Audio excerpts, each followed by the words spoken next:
for Trailblazers and Mavericks. My name is Audria Tops-Harjo, and I am the COO of A44 Games here in Wellington, New Zealand. And we have a myriad of wonderful people that I want to introduce. You know what, Elsie? I think we're gonna just have them introduce themselves. Okay. All right. And Kim, I want you to go first, and we'll just state your name and what you do, and then we'll go down the list. All right, go ahead, Kim.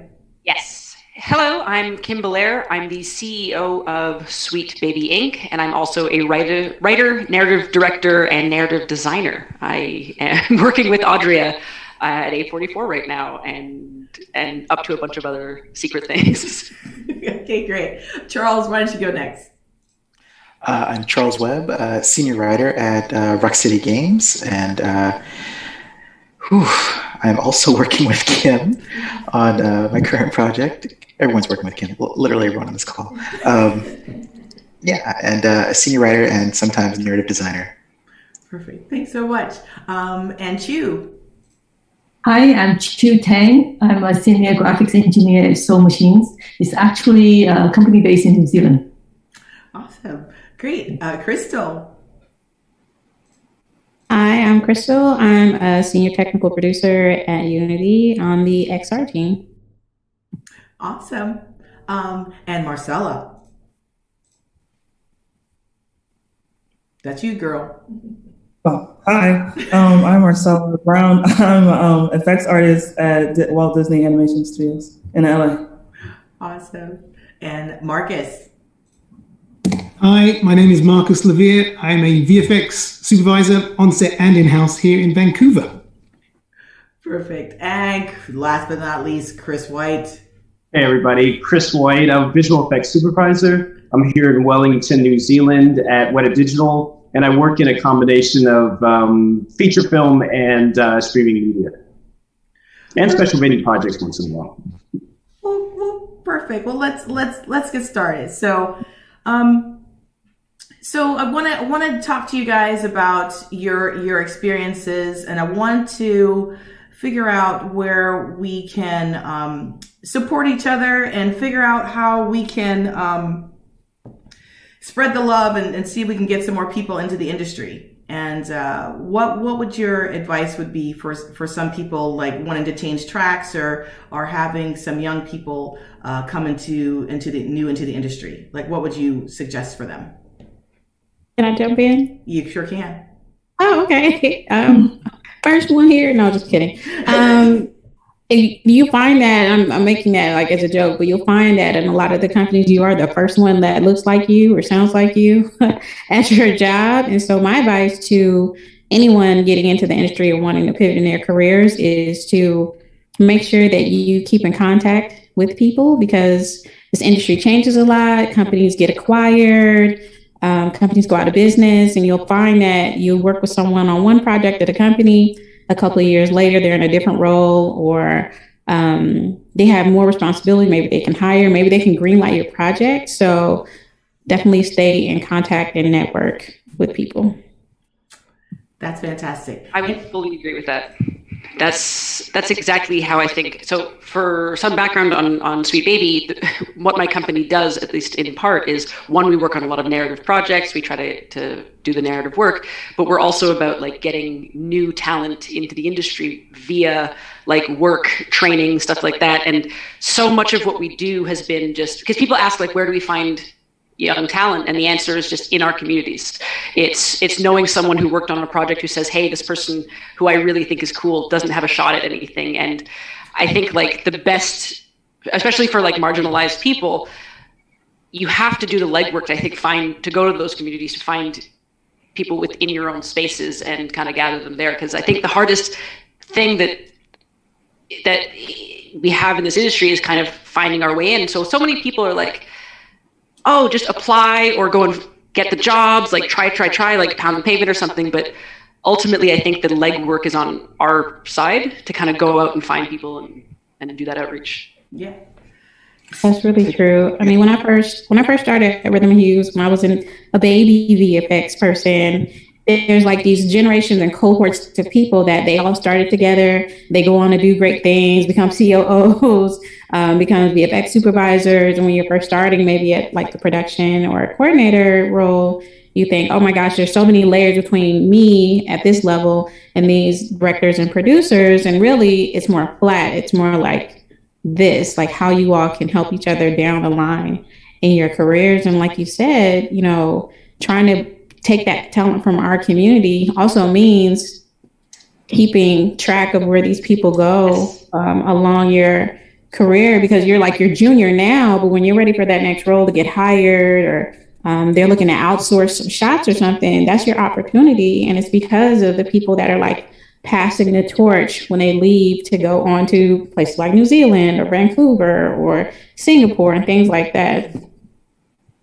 Yeah. And I'd add to that as well. Yeah, it's if you are looking to get into it, don't be afraid to reach out to the people that they were just listening about, because I found in this industry that people are more than happy to share that information and to help with you, because they know they'll be working with you again one day. I had, and that could even be as you could be at a conference, someone speaks, and at the end go up and have a chat with them. You know, just reaching out to different people in the industry. I think a lot of people are very happy to help give you information, because they remember what it was like when they got in and not having that information. So that I would add that to it as well. I think to build on something Crystal was saying. Oh, sorry. To build on something Crystal was saying, yes, a lot of places you see are not going to have a lot of people who look like you in them. And that's, I think, a good rubric for whether or not you actually want to work for them. In the year of our Lord God, 2021, if you see a sea of white faces at the employer, they may not get it. They may not necessarily be a safe place for a marginalized person to work in. Not always, you know, sometimes they may be doing the work, sometimes they may be trying to figure it out. But, you know, this is an act of building community. This is an act of finding your people and you know, developing yourself. And you're not going to be able to do that in just all white spaces all the time. Yeah. No, Marcus, what were you going to say? What does everyone think about internships? I always used to say, don't do college if you can avoid it. If you don't need to, you know, emigrate to another country and you need the visa to go with your university degree, I always said, just get in there. I have a lot to say about internships, because that's how I got into the industry, was through an internship, through a really good one. And I've always encouraged people to get their foot in the door and to use that as a possibility. I don't know the status of what they're like these days, but I like this. Yeah, it's interesting for me when I was I opted for the film school route. I went to Howard University, and you know, back in the day, and for me it was the only place where I knew I could get the opportunity to have my voice and not have to justify it in a way. So when I went out to Los Angeles after studying at Howard, I felt I had all the skills necessary to plug into any situation. I think internships are so great if you can afford them, right? Because you still need to eat during that time. and for me, because I had grad school, you know, film debt, I was like, no, I need a paying job. So I mean, so that was the only thing. But I think it's great. I mean, you're right. I mean, most of this stuff is apprentice. You know, it's a let me see. I think the best thing when I worked at Sony Pictures is like when you're at that level, or ILMs or the Rhythm and Hues or those big huge companies, you get as good as your surroundings. So like Charles said, you know, making sure those spaces are safe, and sometimes that they're not. And for my question for you guys, like what did you do when those spaces were not as safe? Like how did you? You know, how'd you find those allies? How'd you find those mentors? Because if you're the only person that looks like you, it's really rare that you will be able to find and tap into that very powerful next level to grow your career, which is the mentorship. So those people that can aggregate for you and to make sure that you are seen. Historically, I stuck around until I burnt out. Same. 100% same until eventually I create a company. That was exactly it. It was like I think that at the beginning, especially, I started in video games about 8 years ago. And I think we're in this industry where you're so much pressure to break in that when you get in, you just feel like, okay, well, I'm lucky. So you see things that start happening to you. You don't see people who look like you. You face a bunch of challenges. People invalidate your work. And you kind of have this feeling of, if I want to stay here, I have to take it.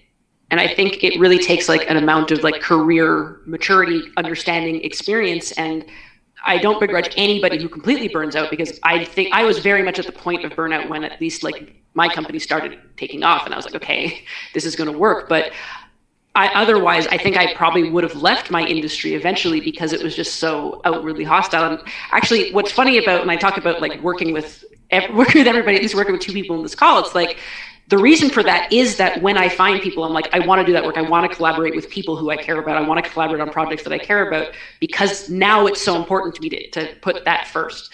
To go like, if this excites me, I want to be a part of it. I'll figure out a way to do it. I'll figure out like what I have to do to work with those people. Because a story I now tell a lot is that in 8 years in the games industry, the first time I was in a writer's room with another Black person was working with Charles. And that was early last year, late last, yeah. And it had never happened before. And I think, Charles, for you, it was 15 years between instances. You're the first Black woman that I've worked with in the entire time. That's still wild. And we're deeply experienced in the games industry. It should never be this way.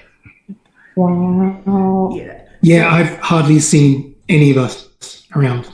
Yeah. It's really weird. It's hard. It's really hard. You know, when I first started out, I didn't find, like I said, everybody was kind of on their way out and on to their next big thing. And so I ended up starting an organization called Blacks in Animation and VFX. And every time I would go to a SIGGRAPH conference, any type of meetup, I would be like, hey, can I get your email address? Hey, can I add you on Facebook? And, you know, even like 10, 15 years later, it's still, the numbers didn't go up to like 2,000 and 3,000 of all these different artists and gaming and VFX. It was still hovering around like 600 people, and they weren't all actively collaborating together on a day-to-day basis. And, you know, when you hang out, you go to happy hour, that's one thing. When you see each other either at an academic conference or like an industry guild type of thing, still far and few in between, you know. And like she mentioned earlier, you just like have to collect people and try and make sure that not only are you making space for yourself at the table, or, you know, building your own table, that you grab somebody with you that looks like you, to give them the opportunity. Because I get a lot of jobs and requests all the time, especially now that I'm Unity. Oh, you know, I need Unity devs, I need this. And, you know, I'm always trying to find places to put people in a position that they can grow their career, or, you know, grow their business development opportunities. But it is really far and few between. Yeah, no, for sure. So Chu, I know you mentioned before about, you know, you being a woman of color, and especially in a highly technical field of programming and then shader writing and in that space, and we work together at Sony, and you know, what, even culturally, what would you do when they told you no, or that you couldn't, or people like you didn't do those things? Well, actually, I did have an example. I was invited to give a presentation at NASA, and someone told me, actually, say, don't embarrass yourself. And I spent over 60 hours, you know, in my own time outside work to prepare for it, and then give the presentation. And then as soon as I came back, that particular person asked for my keynote. Yeah. Of course. Yeah, because that's what you have. You have to always give, you know, that excellence, right? I mean, there's no, and I want to talk about that a little bit. Like, there's really no margin of error for us. It's like, and I think that also puts a pressure on us to be perfect, which is almost unattainable at some point. And then people look at you like, why are you angry? I'm like, because I'm carrying the weight of the world on my shoulders, and I have to be perfect while I do it. I mean, I think that's, and I don't know what you guys experience, if you felt that way, but I definitely feel that, or have in the past, for sure. I think I've always felt it in terms of, go ahead, Kim. Oh no, I was just saying there's no room for error, but go ahead. I think the other part of that is often you often feel anxious about speaking up. You often feel like you want to be in support of your colleagues, whether marginalized or not. But then there's always that momentary check of, but they might not need my black ass. I could just go. Sometimes I'm the last in, and I could be the first out. So there's a lot of, over my career, there's been like a lot of calculus of, well, what should I say? Should I say anything or should I not say anything? And now that in my fourth decade, I'm just running my mouth. No, I think you have to, like, for me, it's what my good friend Greg Anderson told me. He goes, Audrey, you sound like the voice in my head, right? Because at a certain point, I have to speak up, and I know it makes people uncomfortable, and in all those spaces, just that's how I deal with my own mental health. I don't want to be combative, but I also want to acknowledge a truth that it is, for a long time, it has been a tale of two cities, and my experience at the same place may not be the same as yours, and I just want to acknowledge that. And to know how much heavy lifting and double duty we have been doing it. It's like we've been playing handicap for a long time, and they're wondering, like, well, how did you get so good? I'm like, what did you mean? You wouldn't be talking to me if we weren't this. It's like, I don't know what else to tell you about that. But I don't know.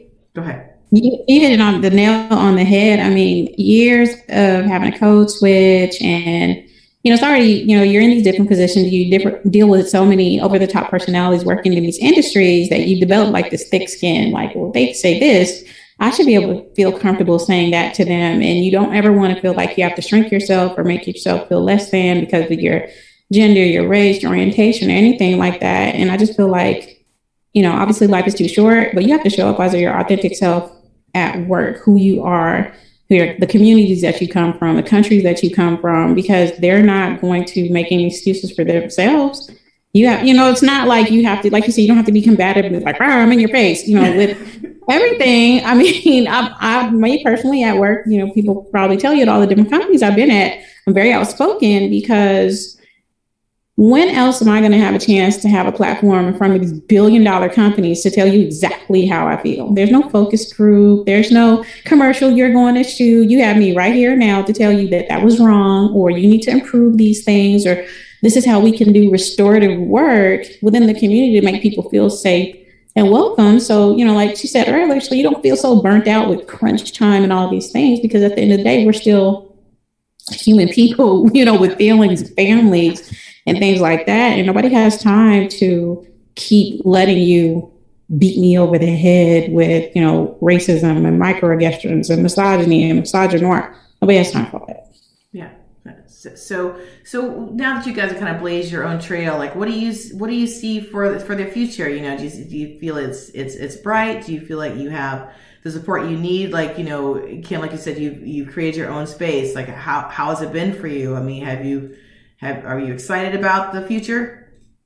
I'm incredibly excited about the future. I think these past couple of weeks actually have been the most exciting for me, as I start to feel like I'm starting to see the change emerge. I think there's always that time where, like, you're working behind the scenes, and I think we've all done it. We've all, like, worked on projects, worked on ideas, worked on things, and it takes so many years that you're working in the dark and you're going, I don't know if this is going to work. And I think especially with last year, which, like, shone so much light, not only with, so in our industry, we had like a Me Too moment, and that was in confluence with the pandemic and with the Black Lives Matter protests becoming so mainstream when they did, right?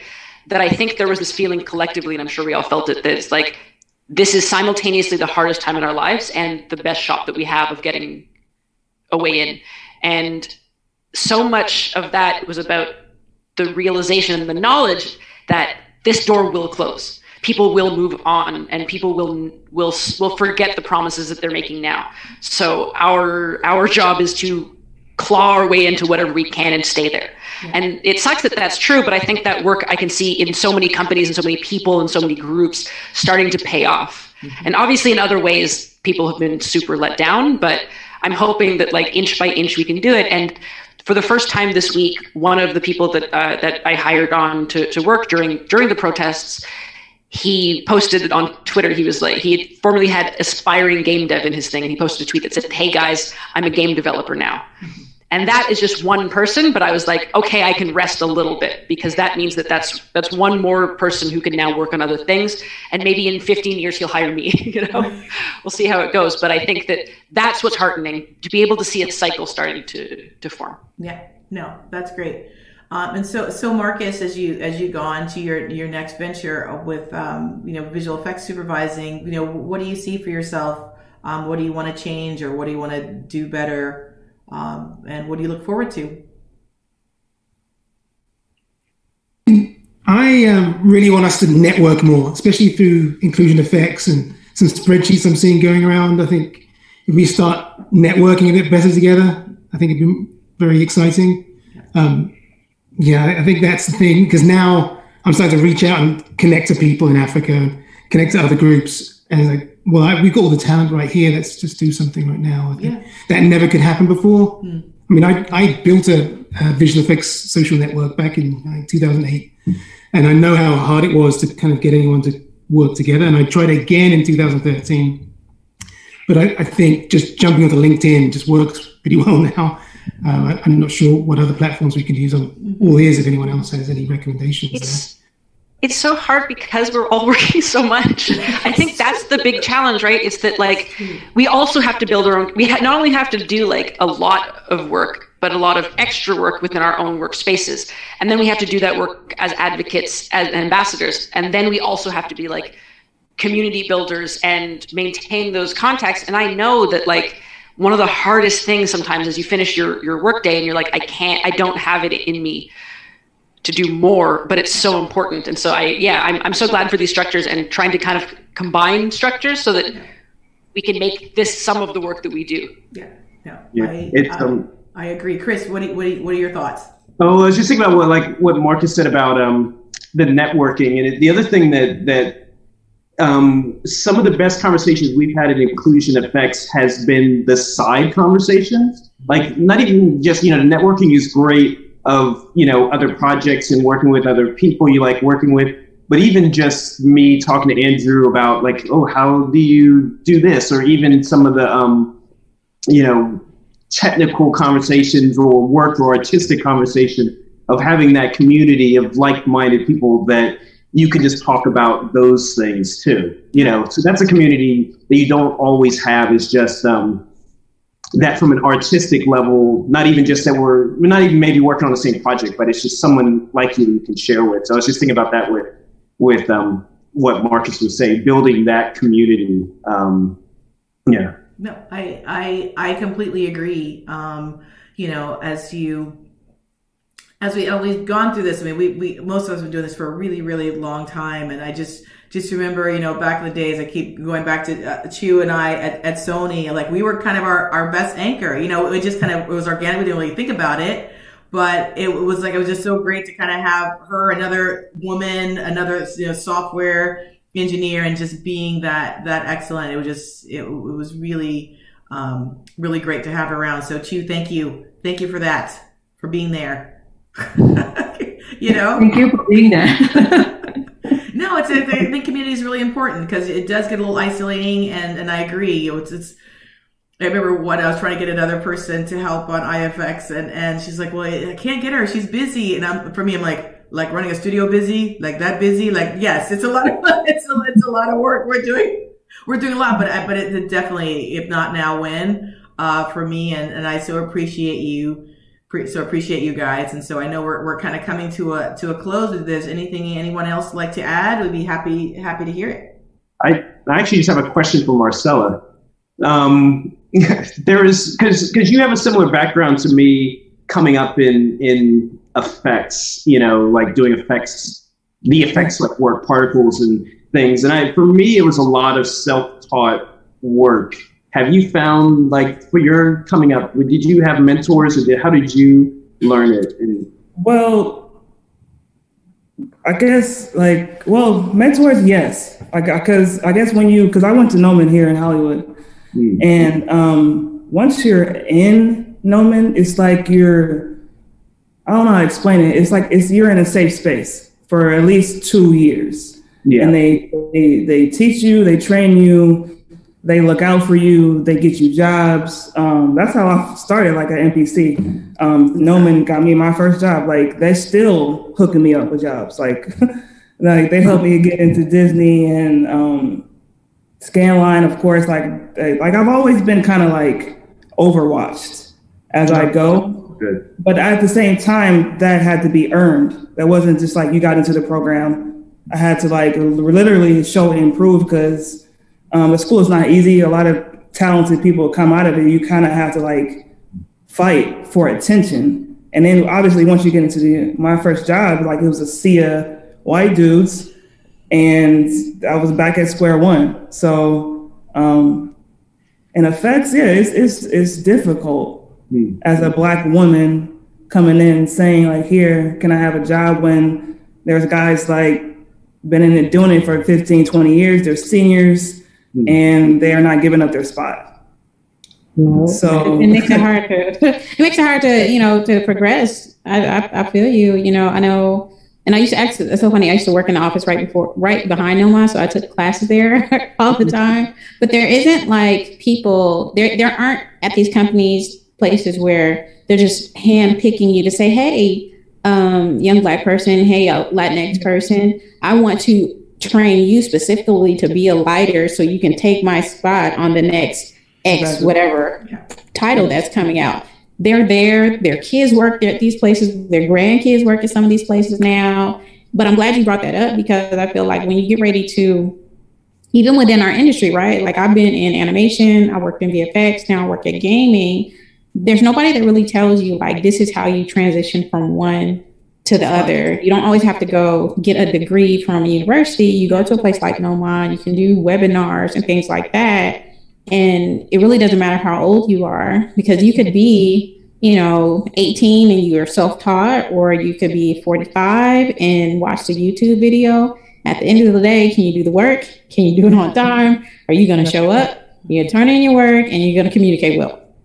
That's it. Nobody really cares. You can work anywhere in the world right now, being remote. And so that's one of the things I feel like I'm excited about is that you can do this work from anywhere, pretty much in the globe to get it done. And I think that opens up opportunities for us to connect with more people that look like us. Yeah, no, that's fantastic. So so with that, Marcella, do you have anything else coming up for IFX podcast that you want to share?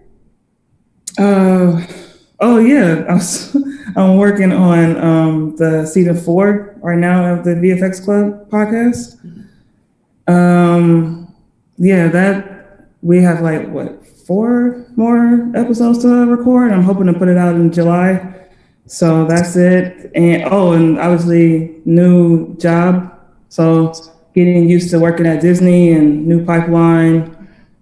A lot of magic, a lot of destruction that I'm doing now that I didn't do before, because mostly what I do is a lot of pyro and fire and water. So everything is kind of new with the pipeline. So yeah, it's just fun. And finally being able to come back to LA and to be around Black people, that's always great because Montreal is pretty white. Don't I know it? I'm currently there. But I learned a lot there. I went through VFX is rough, and I came out on the other side. So it's awesome. Well, that's fantastic. So cool. So is anything else? Anybody want to share the cool things they're doing right now before we sign off? It's just really exciting talking to everybody. That's all I got. Yes.